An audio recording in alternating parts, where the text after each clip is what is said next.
Fred, the only reason they got that because the governor said that. Yes. Other than that, because I wanted to bring the same service to San Yes. Antonio. Yes. And they said, you need to talk to the governor about these stuff. Yes, and so that's the situation that's happened. So Uh-huh. the history of this property, it's a kind of a long story. A lot of information you can just like find in the news and find some Googling things. So let's stop right here so I can just talk a little bit. So the front of this property here, you have this building, you have these bays, you have those bays there.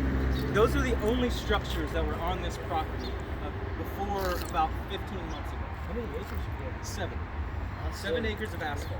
Okay, so the way this place came to be, the way this place became a state-sanctioned encampment for the homeless, because you're right, Governor Abbott opened it. The way that all kind of happened, you know, Austin's local, leadership and state leadership that don't always agree when it comes to things about homelessness. And so at one point, this was last fall of 2019, whenever there's all these conversations going between state leadership and local leadership around homelessness, at one point the governor decided, a thing that he could do to do something about homelessness in downtown was to go through and start emptying out under the overpasses. Again, that made the news. They had sweeps that came through, state workers, and they did the same thing in San Antonio. Yes, and they displaced people from under the overpasses. Well, in our city, what happened is there was a pretty big uproar around that because you're not ending homelessness, you're just displacing it. Exactly. Those persons. Exactly what I told San Antonio. Yes. You're not fixing the problem, You're just hiding it. And the police would say to me, Fred, we don't like this because now they're going to come downtown. Yes. And they're going to create problems for us. Yes. Why don't we keep them there? I said, hey, I told these people this. Yes. They won't listen to me. Maybe you could talk to those folks. So, in response to the community's in response to the community's uproar to that, the governor made a decision, and the decision was, I'll open up this 7-acre property on the east side of Austin, and I will establish it as a state-sanctioned encampment for the homeless. So, in other words, giving an option for persons who had been displaced from downtown that they could have a property where they could come and they could set up camp, and they wouldn't be breaking any laws, they wouldn't be rustled awake, and all those kinds of things. In many ways, the reality is I have my opinions on how all this shakes out or whatever it is, but the reality is we have this property now. Awesome. And it got started for a lot of different reasons. There were all sorts of different cooks in that kitchen making decisions about this. My question is, why did you get the government? Yes, so let me get to that. So this is what happened. So, and again, like I said, it's a very long and very complex story of how we are here where we are right now. Right. So this is state property. It opened up in the fall of 2019. Oh, wow. At the same time, though, that this was happening, this place opened up. You had a group in Austin, there's a coalition of the Chamber of Commerce and a group with the Downtown Business Alliance, and they formed a nonprofit called ATX Helps. ATX? Helps. Okay, that's another thing that you could look up. That's another part of the complex story. And so what ATX Helps came out with at one point, fall of 2019, was this idea. Again, all of their concerns are for the downtown area, right? Right. So they came up with this idea, we're gonna create a sprung shelter. In other words, envision like a large dormitory style sprung up shelter that could have 200 bunk beds in it. So they came out with this idea we'll find some property in the city, we'll deploy this sprung shelter on site, we'll do all this, put wraparound services on it, we'll put another shelter complex somewhere in the middle of downtown that's going to help address the downtown homelessness issue. The thing that happened. Nobody gave them property. Nobody would be willing to let them have property to do this. They don't want the homeless there. They don't want the homeless there. So then, this group that wanted to do this congregate shelters thing got hooked up with the governor. Oh. And then the governor, well, I mean, the state's office, not the governor. I always say governor, but it's not the governor. Got hooked up with the state, and the decision was made right early 2020, in January. The decision was made that the state would give ATX Helps a right of entry on this property to build their sprung shelter. Awesome. Okay? Hold on, not awesome. So then what happened is this. ATX Helps, they went out and raised all this money. I think it was $1.4 million. That's awesome. Yeah, do you see the sprung shelter? No. The agreement was that ATX Help would spend money to put a shelter on I don't this see the site. shelter. Yeah, and I don't see the $1.4 million either. What happened? So that part probably doesn't need to stay in. So, this is what happened. HTX Helps had this idea. I wasn't part of the early onset of this idea, but I was kind of brought in to like offer my opinion. I stepped away from it, and here's my reason. And this will kind of give you a foretaste of why we're doing the proper way we're doing it.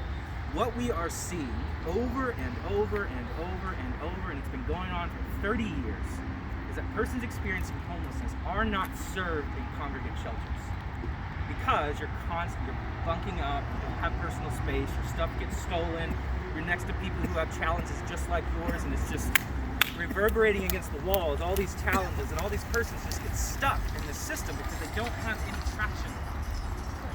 So, what happened is this. HTX Helps idea did not happen. They are now defunct. They no longer exist. Where did it to the money? That's a good question. People have asked for it back. They've had people come through and say, well, people can't be congregating and being this close. Why would you create another something that's going to be useless? This is why I have to see money. I know. Come on, let's go. So, this is what we have planned. And so, seeing all this happen, seeing that, and the thing that we knew would happen when this happened was that if you open up a state property like this, if you open up 7 acres like this, what it's going to turn into is a tent city with people who are just stuck. Right. And so if you don't put anything in place that can actually offer traction to persons experiencing homelessness, they'll just stay where they are. You know, I'm from East Texas. They have like workshops, like I was thinking maybe mental and medical and this we're building around. So so when we got on site, all we have is a yellow building, this building, this building. The state of Texas, I'm gonna muffle this because there's some in there and there's some in the back. But $40,000 a month just to suck the black water out of here. So again, originally when the site opened, these bays are here. So now you have people living in these bays. But these bays have all been used as garages to work on beaches. So they're just drenched in petrochemical. They're waiting. They're just a fire waiting to happen. And then here, so what happened is this. Our organization, we call the Other Way Foundation. We've been around for about 5 years now. We've been doing, our initial program is a program called Workforce First. right. And what that program is right now it's a $1.5 million contract with the city of Austin. And what that is we offer low barrier employment opportunities for persons currently experiencing homelessness. And then they come and work for us on our work teams, but all the work we do is in service of our community. Right. So right now we have about 80 clients that run 5 days a week on work teams. They're paid $15 cash per hour, $75 cash at the end of the day after every single work. And how do the a lot of people use it for their own? Sure. Huh? Okay. Yeah. They don't use it for like. They'll use it for their survival. Okay. All right. Right. Yeah. I'm talking. Oh, I know what you're talking about. You know what I'm talking about. I absolutely know what you're talking about, but the reality of it is we have to create low barrier opportunities for persons experiencing homelessness to engage in community. But I wanted Is to. the goal to get them to transition? Oh yeah, so as part of our Workforce First program, every single client is given the opportunity to be in case management. So here are the Oh, stats. awesome. Case management. Good. In the past 4 years of our program, we have paid out over $650,000 of dignified income to persons experiencing homelessness. It's a contract through the city of Austin. Okay. We are saving the city of Austin $1 million a year with this program. This is the thing that you know to be true, that I know to be true, that you know to be true, that you know to be true. Our friends that are experiencing homelessness are not liabilities in the remaking of our communities. They are assets. Right. They are assets in it. And so with our Workforce First program, that proves the point. Our homeless neighbors, our friends, as part of our clients, our program participants, are providing a service to our community that saves our community $1 million a year. Amazing. That's how much. God. So $650,000 of dignified income paid out in the past 4 years, 750 pounds of trash removed from Austin, Texas, from our people. All people experiencing. That's what I want to do. We have veterans. That's exactly what I want. We have a veteran crew. We have, we have like 10 crews running at all times. And I also want to create workshops like Yes. for auto mechanic, for Mhm. HVAC, for computers. This Yeah. way they have a trade. They can go Yes. out and. And so for us, everything we do here is based on this approach of seeing our homeless neighbors as assets in their work. Okay? And so as we kind of watched what was happening on this property. Our organization, we were never part of the conversation on this. But this past summer, seeing that other groups weren't going to come through with their promises, seeing that the state of Texas, this is not their industry. This is not a thing that they really know how to do, operate a homeless camp.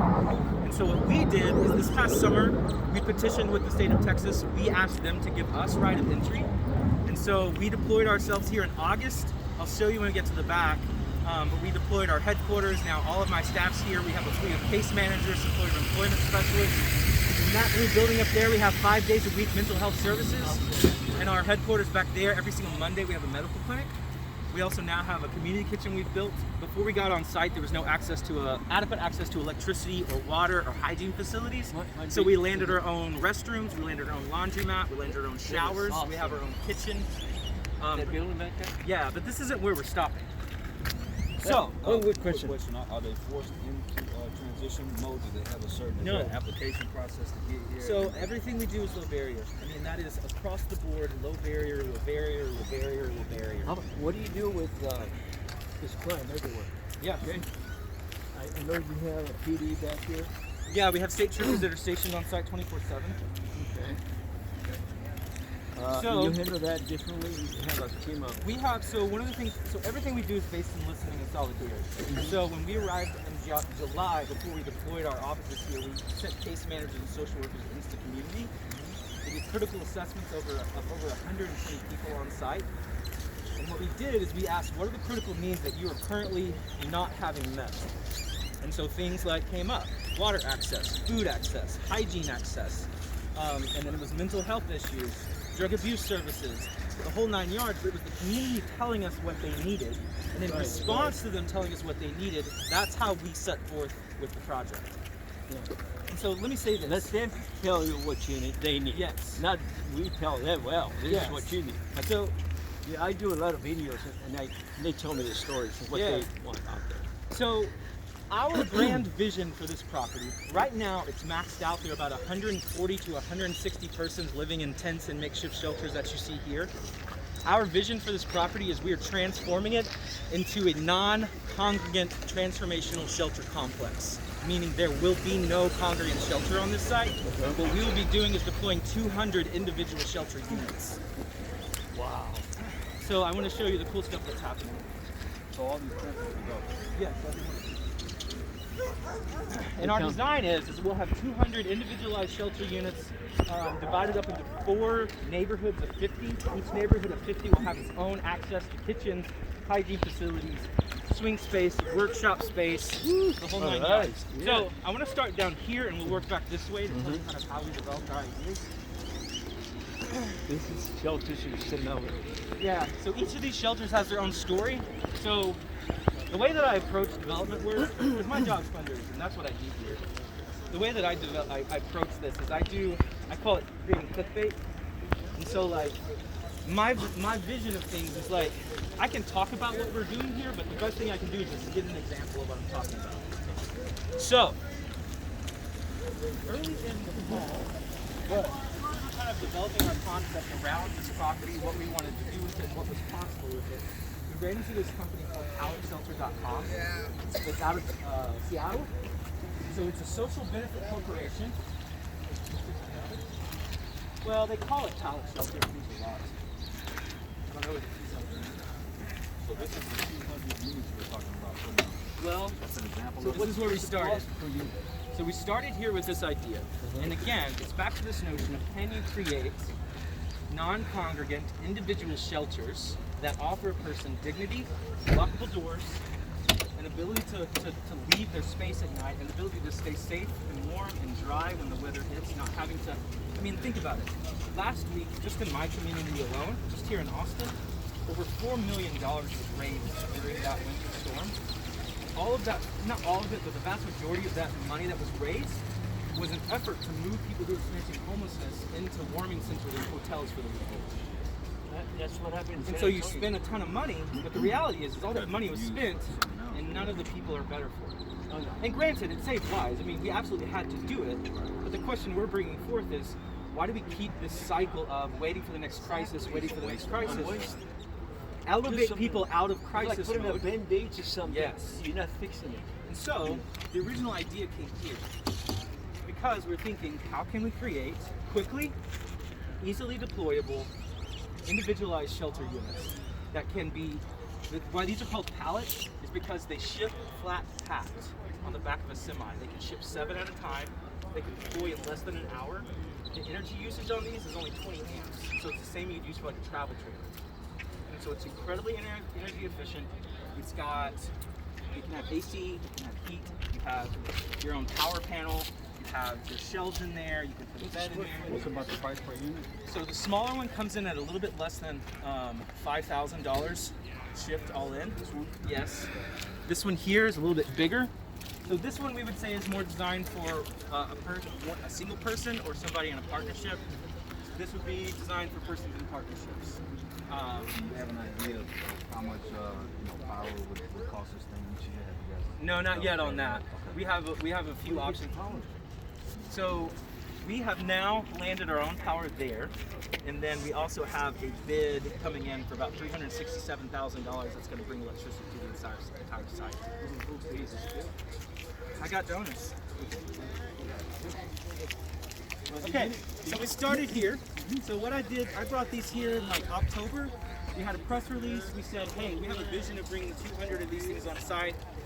Really what that was for is to say, what do you think? Do you think it's possible? Do you think that doing something like this on a site like this would work? And the thing that I hoped would happen with these, that it would spark conversation and get people's imagination This is why I'm working. building this thing. Yep. Got a locked door. Yep, yep. So then you got this. These things come in flat pack. We'll work towards that. So these here, let me So then, because of those, I got connected to another group. The amazing thing about these shelters here, and these have a bit of a different story, but they're really interesting to us because, again, what we're trying to do with this project, with this property, is we're trying to give, the same way that I would say that we offer low barrier entry points for the person experiencing homelessness in our organization, we try to create low barrier entry points for them to see what they can do. So what happened is this. We were in the news because of those things. People saw what we were trying to do, but then a local benefactor came along and said, I have a connection with IKEA in Sweden. And IKEA in Sweden has a nonprofit philanthropy group called Better Shelter.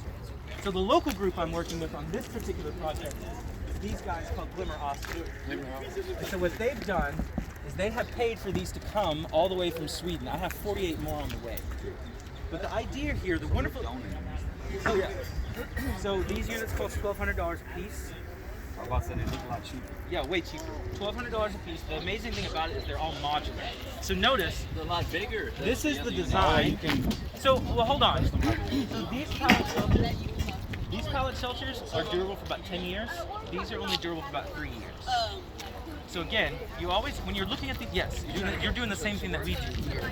You're evaluating, is this the right approach? Is that the right approach? What's the best thing for this place? Because the interesting thing about these shelters, and this is why it's so exciting for us, these are the first 3 shelters like this to ever be built in the U.S., in North America, to be exact. These have, so by design, these have been used by BetterShelter.org. They deploy these by the thousands in refugee camps all over the world. So like, and their model is, and notice too, they can withstand it.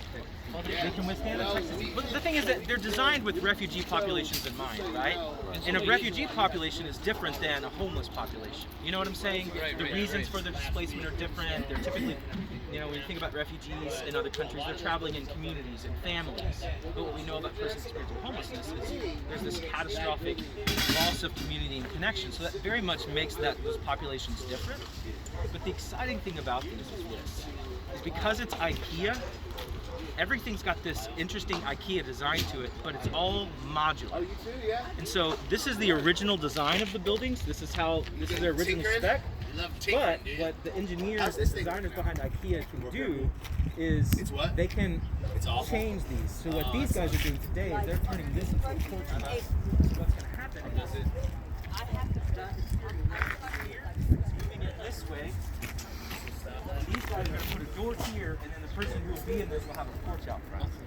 The other thing that's amazing about these is because everything is like IKEA, these can be built and configured in a different way. So like you're looking like, so you've seen deployments of them in Syria and Afghanistan where they put like 6 or 7 of them together in a hospital, where they put 2 or 3 of them together in a classroom, where they made This unit here? a library. Yeah. Or instead of replacing the whole thing, you can replace the whole thing. Well, always dude, you need to add work to for it. IKEA because this is their newest thing that they just started. So this is called Better Shelter, but you can look and you can look up. Better Shelter has a new division called Structure. And what Structure is the exact thing that you just said.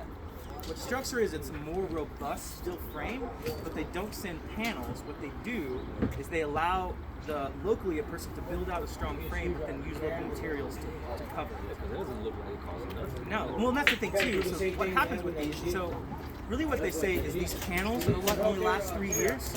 But once the panels are gone, you've seen people in other communities all over the world. They've literally built houses. Oh yeah. So they've come and put siding, insulation. They have a whole community of like 50 of these things in Afghanistan that are like legit houses that'll be around for 20, 30 years. But this is the frame inside.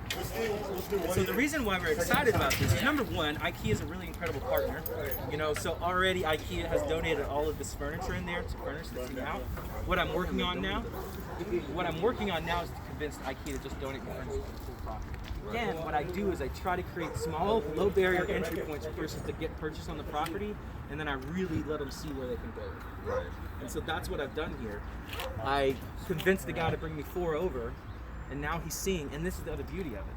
I was the first person to be trained to build these. I got on a phone call with the Sweden guys. They walked me through like a 4-hour process on how to build these things. And so I led the crew that built the first one, but in the process, that crew learned how to build them. So look, I'm not building anymore. Right. Now these guys are on-site experts. These guys are residents out here. So again, it's seeing our homeless neighbors as assets instead of liabilities. Putting resources in the hands of the people who can make use of it. And so then, like, think about it. These guys are building this thing out, but also at the same time, they're thinking, what else can we make out of these things? Oh yeah. Do we need a bike shop? Do we need an art studio? Do we need a donation center? Do we need a library? Do we need a medical clinic? Do we need a case If you management think about office? this stuff, you can always add another room to You it. can add another one. You can move this over there if you want to. Okay, so here's the really exciting part.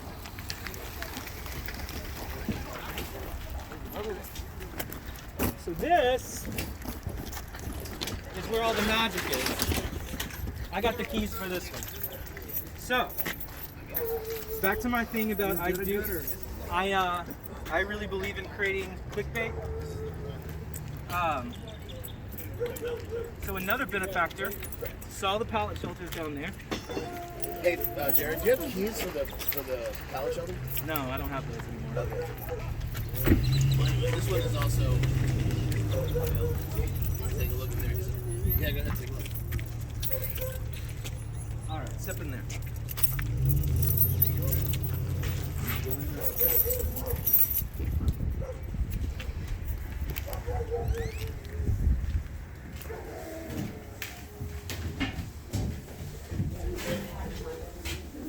Pretty well insulated, man. You can feel the difference as you walk in.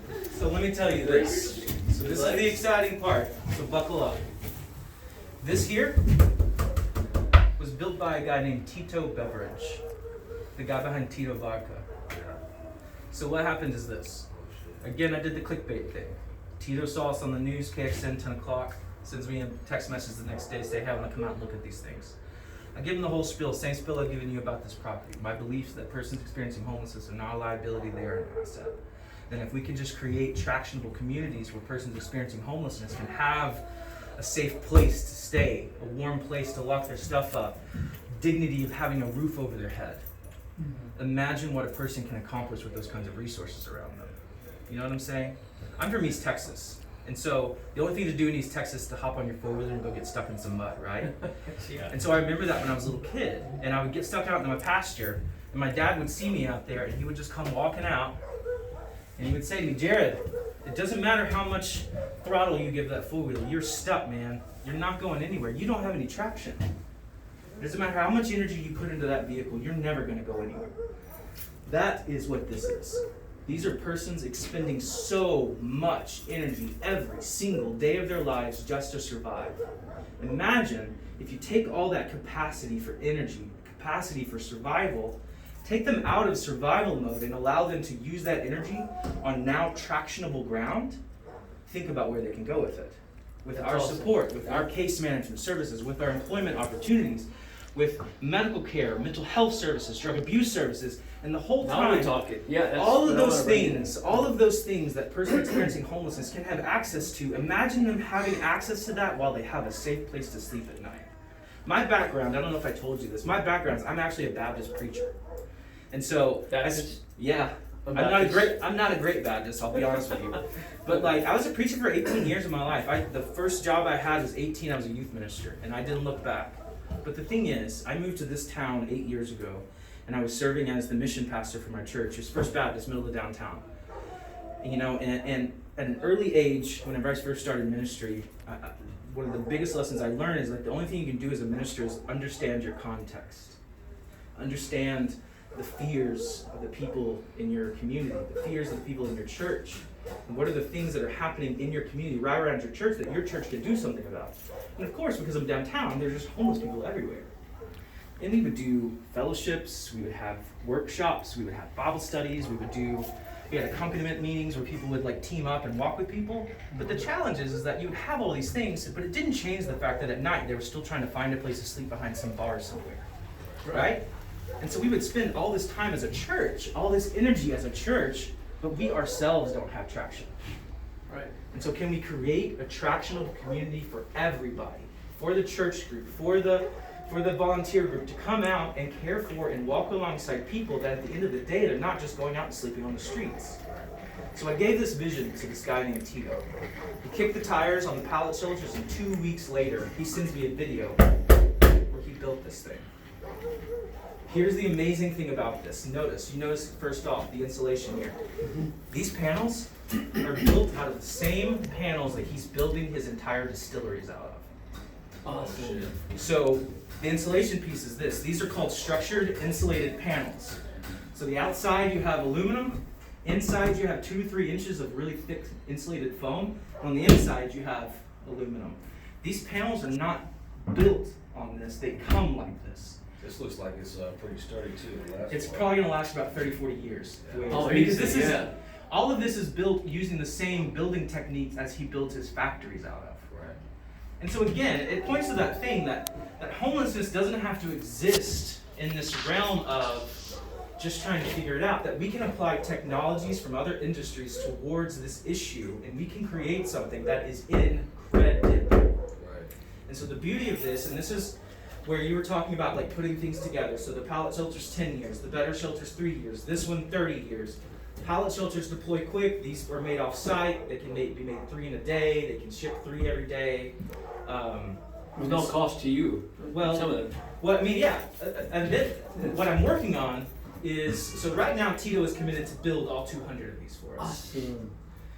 What we're working on right now is figuring out if he's going to pay for it all, if he's going to do all that kind of stuff. This is our executive director.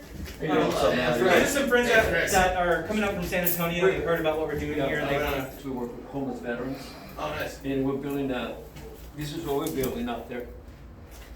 Oh, I've seen those. Yeah. Oh, yeah, those are cool. Yeah, I got the first prototype, and I want to show it to the city, and I want to show it to other people to generate awareness for the homeless that we Yes. have out in San Antonio. Yeah. You know, Yeah.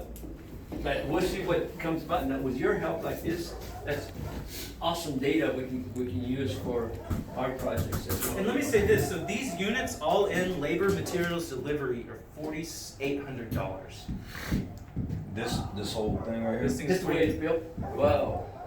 How much? And- What do you? How much money? Yeah, it's the same panels. Same The panels. whole thing is made out of So insulated that panels. completely shuts the first one down. For us, it does. For sure. I mean, you know what I'm saying? Because that's the point, though, right? It's, you know, why I think pallet filters are important for the conversations, because not every community has a Tito. You know, you have communities that are smaller, they don't have nearly as much wealth in those communities, and the ability for somebody just to come in and say, I can build these things myself. Right. There are communities that can really make use of the thing. Well, like that's what the pallet challenge is, man. You just gotta go out there and find those local business leaders and see, you know. There you go. And that's why, you know, we appreciate you giving us an Yeah, opportunity. Yeah, my plan is to Gonna build help a us do village that. for veterans, you know, but I had the idea, this is $2,500 to build something like this. Yeah. And we can do it within a couple of weeks, we can build one like this, or maybe a week or so, if we have the right crew. Yeah. We take it our first time, because this is the first time we've done this. Yeah, you know? absolutely. So we're learning from this process. I know we can modify this thing and make it better. Sure. It's good for 3 years or so, Amazing. you know? And you can get 2 people in here. It's got a little porch and, you know, got a door you can lock Well, and that's a the window. thing. It's going to take innovative approaches on Yeah. this. Here, let's take Oh, really? All the hardware from the pallet filters, it's using a lot of like RV parts. So like the door handles off an RV, and like the windows are more like RV. You have to order those. So they're a bit harder to upkeep. And so for us, we see this as a better option. What do you need one of those? It'll take way less resources. Built on a steel frame. I mean, like the crazy thing about it is, this was drug here by a little bobcat. So like these things can get drug off the back of a trailer, drug off the side. They're that strong. Wow. You know, and the idea, I mean, really the idea is like, it's just creating a safe place for somebody to sleep, a place that they can That's all lock, they need. a place that somebody can't break You put into. their belongings and Yeah. lock it up And like, so this is the prototype. You know, what we're gonna do is we'll learn a lot about this prototype. Already one of the modifications, we made 2 modifications so far to this.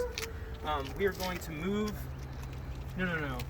The first modification is we're gonna turn this into an outward opening door, so it helps the space. Okay. And then another idea that's kind of come across with an architect team that I've been working with is moving a door to this side. And it just kind of, in the interior space, This as way far you as have more design room and flow, it creates a different feel. But yeah, but these things are incredibly durable. You know, I mean, I like you even got a gutter. well, that's not. I mean, like, 'cause that's again another thing, priority that we have around this property is, you know, making sure that it's efficient, making sure that we're kind of like creating a place that, in my opinion, goes against the predominant narrative around homelessness. That it's always going to be a resource suck, that it's always going to be inefficient, that it's always going to be this. You can create a property that doesn't have that. Right. You know, like we can have these in rain gutters. We can collect rainwater now. Another thing that's happening is, and I can send you this in the mail, in an email if you'd like. We have a lot of other partners that are coming along around this. I can get it from him. Yeah, I'll send it to you. Actually, I'll just give you guys my card. No? I know, no worries. But yeah, so what I'm working towards in the next few months, 6 months, you know, I'm doing a lot of groundwork, a lot of behind the scenes work. Absolutely. Yeah, because it's a process. It's a long process we got ahead of us. But yeah, I'll be announcing probably again, we haven't set on a date yet because we're doing a lot of stuff behind the scenes that's working a lot really well. But we'll announce like a $3.5 million campaign in about 4 or 5 months. Yeah, but when I make that announcement, I'll come out with at least 50% of my funding first. Okay. At some point, man, I'd like to kind of pick your brain a little bit about your good take moves. Yeah, I mean, for me, it's just, yeah, absolutely. I mean, for me, it's like, I follow my gut a lot on this. You know, I mean, like, I'm a trained preacher. And so I have a lot of experience creating community around a congregation, you know, creating a congregation around an organization. So that's essentially what I'm doing here. Just creating a congregation around us. Yeah. A congregation. We take gospel to them. Yeah. And we help them with resources. Yeah. It's always bringing God into the picture. The one thing I would suggest, if you guys are going to go the route, you know, if you're really going to go the route of trying to expand a base of support around you, one that's long term, because that's what you got to do. That's what I would say to you. Like, beyond just the figuring out or building the houses, you need to have a long term strategy of how you're going to fund the thing ongoing. Right. That's really where you're going to run into it. So what I would suggest you do as you kind of lift this off, really focus in on what I would call it is constituency management. So find you a constituency management software. The one we use is a thing called Bloomerang.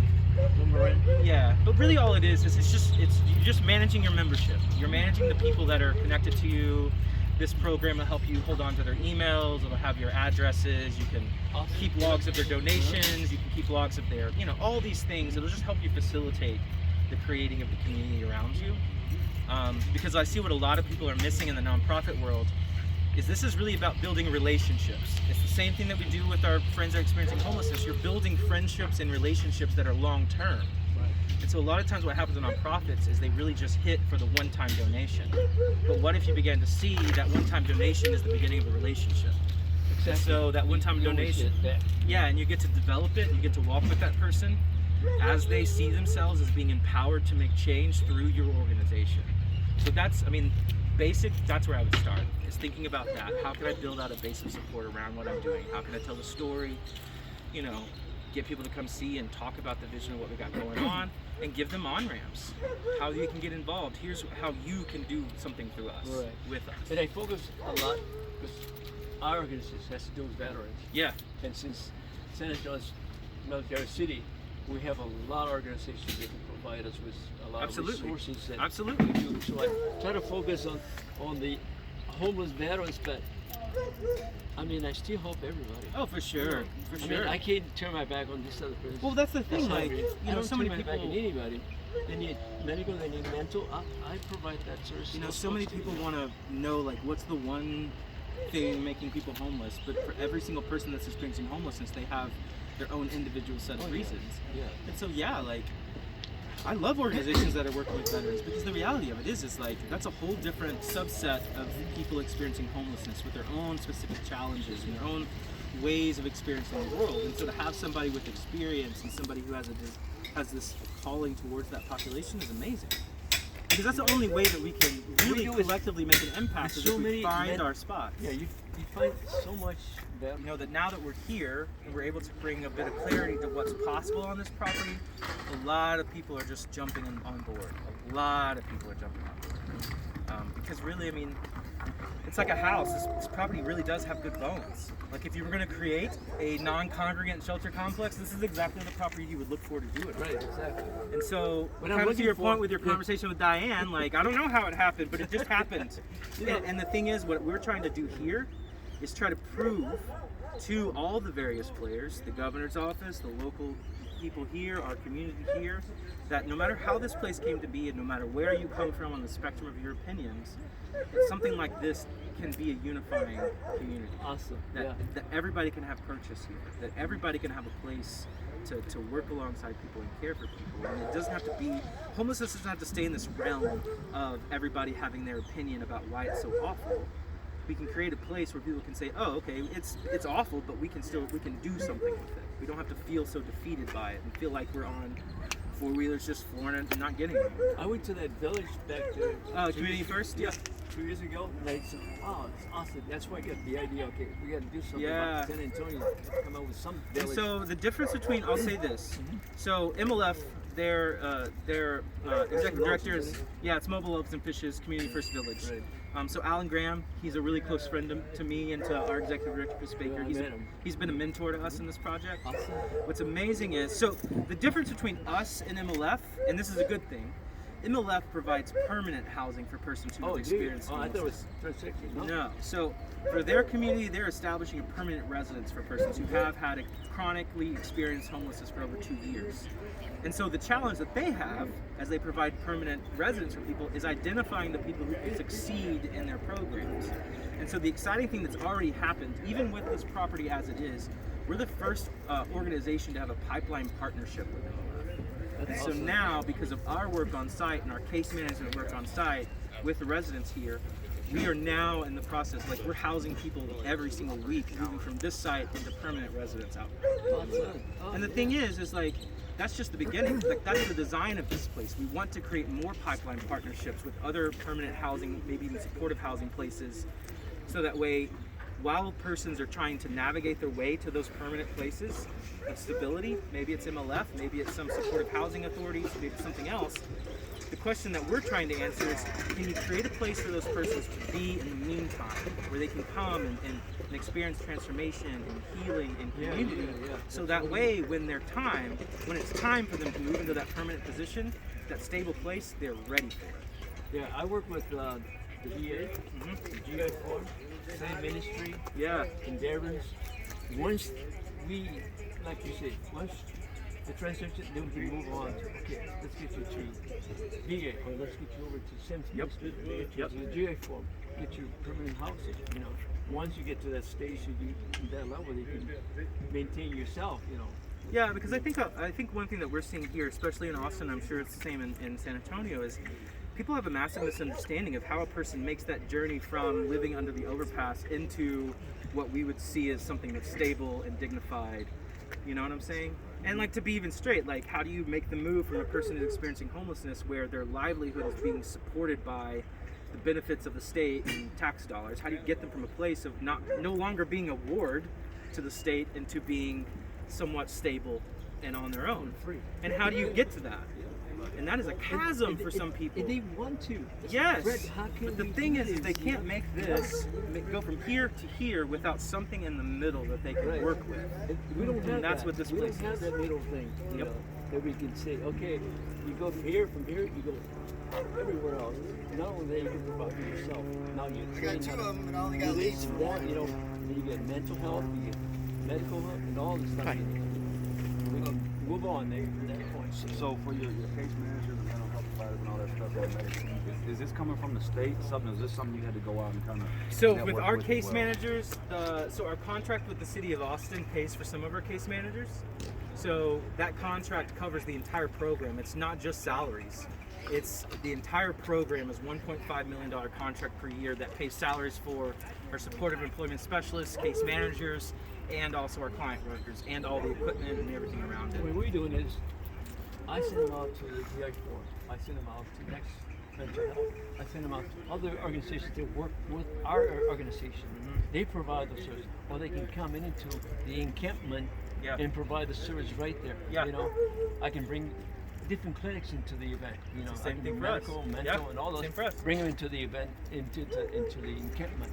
And this is what I want right now, to bring those resources that we have, those organizations that already are partnered with me, bring them into the encampment. Let us help them with mental health. Yep. Bring Same thing them here. medical help, because a lot of people would have a problem with that. And the other part, yeah, I mean, I have to fundraise for a lot of our salaries too. Okay. So that $1.5 million contract is including having the case manager, all the Yeah, the that resources they $1.5 need, million and that's their pay for coming out here and all that stuff. Yes, and so let me be clear. The Workforce First program is its own program in our organization. So there are some residents here that are part of Workforce program, but we also have homeless people all over the city that come and are part of our work teams, and they work for the day and then they go. Oh, So okay, we gotcha. provide, I mean, like, it is low barrier employment for persons currently experiencing homelessness as an alternative to panhandling. So the design of it is that it is giving people who are experiencing homelessness out wherever they're experiencing homelessness, they can have a job and they can get paid. And this is something that y'all had set up. Yeah, this has been going on for about 5 years I now. think the Goodwill does that, doesn't it? In some ways, we also do some partnerships with Goodwill as well. Because they go out there and cut trees and pick up trash. Yeah, yeah. So is the Salvation Army. Yeah, maybe so, yeah. When it comes to homelessness, the reality is most of our society is just looking for a place to put them. And there's very little concern. There's very little concern about the transformation of the person, whether or not they can, you know, be stable, whether or not they're in that place that they're ready to take this on. So we work with people to make sure that they're ready. So that way they have a success story ahead of them, not another failure. That's the goal only right way there. to make this transition work, is to actually give people tractionable places to make it towards their goals. Like, that's the You only keep track way. of these people that moved Oh, on yeah. for better lives. And Yeah, we keep track of a lot of our people. You know, HIPAA doesn't, like, privacy policies don't allow us to do too much. It has to be voluntary. I kept a database. But we have a database. That's the other thing about it too, is we really believe in data here too. So our contract with the City of Austin, we have metrics and we have different reportings that we have to do with the City of Austin to prove the contract is worth it. And I'm telling you, they keep renewing it and they keep expanding it, because, like I said, we are saving the City of Austin $1 million this year. Awesome. How do you keep track of all the data? Do you have a certain Oh, yeah. organization? Or I is mean, it because that's the thing. So, like, whereas I'm just a Baptist preacher with very little training around this, all of our direct care people are from homeless services and, like, the homeless services agencies in town, and so they all know how to, like, really high quality keep all these metrics in place. Yeah.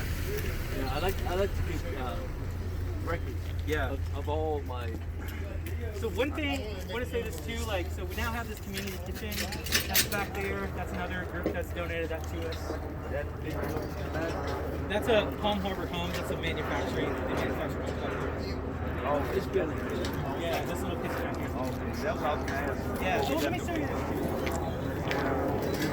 because we knew that now homeless people weren't going to be able to go into Salvation Army to shower and get anywhere to shower. Right.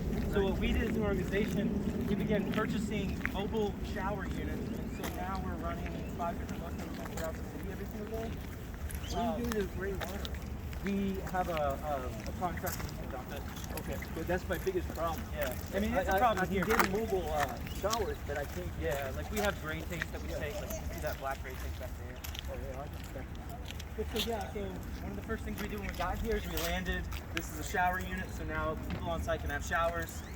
We're very close to opening up our laundromat. We're just working on electricity. The hard part about it is when we arrived in July, you know, we didn't have electricity here. So from July to I think it was November, we ran off of electricity. But now we have power there, so we're getting power off of that. But yeah, but the next thing is, so I think we have in the work right now. I have a donor who's. How many showers do you I think it's 3 in each. It would just be 2. I've actually never been in this one before, but this is one of our really big ones. We also have smaller ones community that has space for, like you said, community partners to be able to come in and have a spot. So our Monday Medical Clinic is through Community Care. That's here in Austin. Okay. Well, this is our office building, and every Monday, we can go in there too, actually. Yeah, let's go in there. I used to work with them. Are you guys okay to go Yeah. inside? We don't have to. We don't want to. No, no, that's fine. That's great. Everybody Thank you. maps up in there. Because I got UT. So yeah, this is our offices. This main open area is our day shelter. And so, yeah, pretty much rec room. Good, thank you. Good. We don't have food in here anymore. We keep it out in the kitchen now, but you know, people can use computers. They can come and sit, relax, watch TV. There's water in the fridge, things like that. There's flushing toilets. But then all around you, you've got. So, back behind that blue wall is my offices. Myself, communications director, our chief financial officer. He's back there. And then all these offices are right here. This is our director of mobile outreach. This is our head of operations. These are our case managers' offices. So you see they have office hours. And they have our caseloads are 1 to 15 around here. So we do 1 case manager to 15 clients. So case managers in this office. There's a couple case management offices over there. This is our director of mobile services and outreach on site. She is a graduate of UT social work. She's the one who came on site in July and did all the critical assessments of residents. So she's a young woman. She's brilliant. So these are just individual contractors, or is it? No, they're all salaried on our staff. Oh, okay. Yeah, they're all salaried on our staff. We do have some AmeriCorps case managers, so we do that route as well. Yeah, so that helps us out. Yeah, everybody gets paid here. That's a big thing for us too. Is we want to be the kind of nonprofit that honors the staff that we have. You know, because for us, it's just like I said this to somebody yesterday. I was talking about keto, and I was like, why is it that we honor? Why is it not okay to pay a homeless services specialist a good salary? Why do we not see that as a product that we're willing to pay for, that we're willing to give a good salary for? No, that makes sense. Yeah. So that way, like those young kids that are thinking about their careers going forward can see a career where they're helping people. And they want to do that. And they want to do that, but they can pursue it and know that they'll have the kind of salary that their brain in some ways deserves. Because like the smart kids can go and work in a big corporation and make tons of cash, but what if we can convince those same smart people with those innovative and imaginative minds to come into this field with us? I think right now we're handcuffing ourselves. Because like smart people don't want to scrounge for their livelihood. Right. They want to apply their mind, they want to apply their imagination, and they want that to be honored. And then they see that others, that can take my brain into other industries and do well for myself. I'd be crazy to walk away from that potential. If you create like a trend that we pay people well in this industry, we pay people well who are serving and helping people, it'll change things. Because we'll get higher quality people on staff, smarter people, more imagination. That's just my personal opinion about it. And you're reaching out, you're giving out, and you're helping the lower class of people. You know. Yeah, absolutely. So this will be locked right now. clinic on site. We have a community care that would say they would come on Exactly site. what I like to see that. Yeah, we have a community care said, hey, we would love to come on site and open up a medical clinic, and we said, great, we'll make you a clinic, and so we made them a clinic. And so now every single Monday, this whole facility, besides our offices, but the day shelter turns into a medical clinic. So we have a doctor on site, we have 4 nurses on site, and they're getting people on prescriptions. I mean, it's crazy. Awesome. You hear people say, I mean, and I know you know this, but like you hear people say that like I haven't seen a doctor in 10 years, and this is the first time they've seen a doctor here on a homeless camp.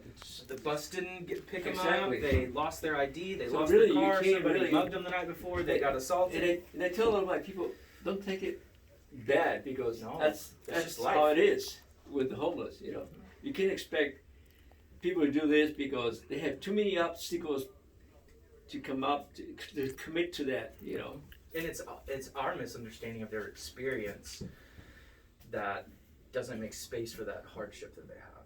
You know, like I make plans all the time because I know that I'm gonna go home to sleep at night and I'm gonna have a warm place to be. it's like the city comes to me and says, "Oh, we have all this outreach, we have all this stuff, but you gotta go to them." I says, "You forget one thing: they don't want to live their belongings out there, and they have no way getting to that point, and they have no phones to call you. So, what good is your resources if they can't be there?" Yep. Experiencing homelessness started homelessness in Austin.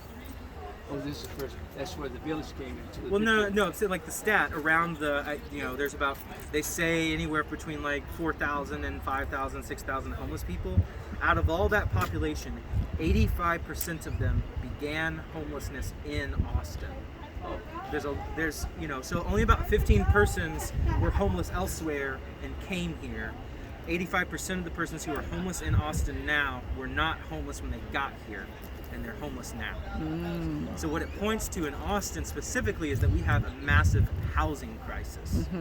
So that persons can come here, maybe initially they can afford to live here, but then at some point they were no Too longer expensive. able to afford their living, and they had to move out of it. Maybe they started doing, like I literally just talked to a guy this morning who I had a place, I lost my job, I lost my place, I started couch surfing, and then I couldn't couch surf any longer, and now I'm homeless. So that guy didn't come from anywhere else homeless. He was started here in the house. And I have a lot of stories like that.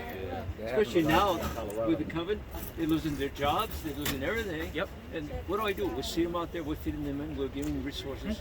And they says, "Man, I had a job, I had this, I had that. Now I don't have So that's the nothing." other thing. I mean, what I say to people too, and this is again my opinion, but I don't actually think we have a homelessness crisis. I think we just have a housing crisis. We don't have enough affordable housing for people. And if we had more affordable housing for people that was actually dignified.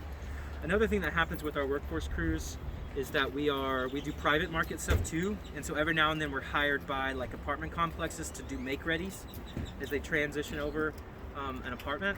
And every now and then we don't do them anymore because it is awful. But like early on we took on some private contracts that were like these like affordable housing units. And these things are gross, man. I mean, they're gross. But that's the only thing that people can afford in our city. And so like, Yeah, these but things it's, are better than those. yeah, I mean, it's still like, I mean, like I have Well, a I go to friend. the projects and I take food to the projects. Mhm. Trust me, I know those people. And they It's have not- a bunch of kids, you know. Like, Yeah. I feel so bad for those folks, you know. But it's we just have, people can't afford to have housing.